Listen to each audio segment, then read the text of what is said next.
Assalamualaikum warahmatullahi wabarakatuh. Salam sejahtera untuk kita semua. Saya Intan Novia Cahyani. Pada kesempatan kali ini akan menyampaikan mengenai kebijakan pembelajaran tatap muka di sekolah.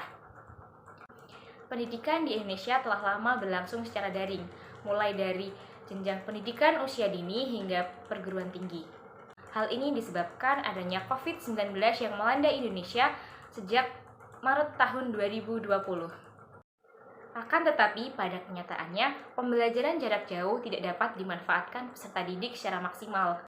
Jika pembelajaran jarak jauh masih terus dilanjutkan, dikhawatirkan akan ada dampak negatif yang semakin besar. Maka dari itu, untuk mengatasi hal tersebut, pemerintah menerapkan kebijakan pembelajaran tatap muka terbatas.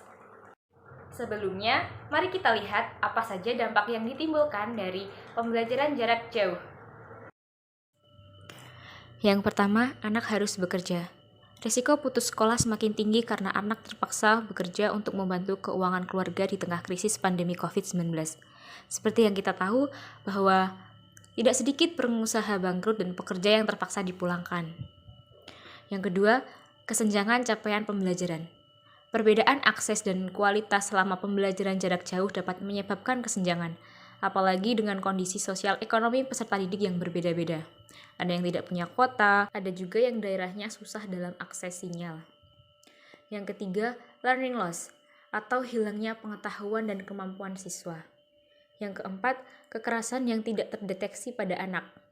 Tanpa sekolah, banyak anak yang terkena kekerasan di rumah dan guru tidak mengetahui akan hal itu. Kemudian yang kelima, saat ini banyak sekali anak menikah dini dan sebagian besar karena kehamilan remaja. Sangat mengkhawatirkan bukan? Semoga dengan dibukanya sekolah, hal-hal tersebut dapat teratasi. Melalui surat keputusan bersama 4 menteri, pemerintah menerapkan beberapa kebijakan yang harus diterapkan oleh satuan pendidikan. Di antaranya, daerah dengan PPKM level 1-2 dapat menjalankan PTM 100% dengan durasi maksimal 6 jam. Daerah dengan PPKM level 3 dapat menjalankan PTM 50% dengan durasi pembelajaran maksimal 4 jam. Dan untuk daerah dengan PPKM level 4 masih harus menjalankan pembelajaran jarak jauh penuh. Untuk lebih jelasnya dapat saudara saksikan di tabel yang telah disediakan. Untuk menjalankan PTM, ada beberapa ketentuan sebagai kesiapan setiap satuan pendidikan. Yang pertama, sekolah harus memiliki sarana dan prasarana sanitasi, kebersihan, dan kesehatan. Yang kedua, sekolah mampu mengakses fasilitas pelayanan kesehatan.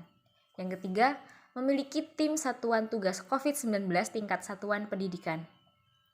Yang keempat, telah melakukan verifikasi nomor WhatsApp penanggung jawab satuan pendidikan pada laman sekolahaman.kemkes.go.id atau madrasahaman.kemkes.go.id dan memasang QR kode aplikasi Peduli Lindungi di area keluar masuk sekolah.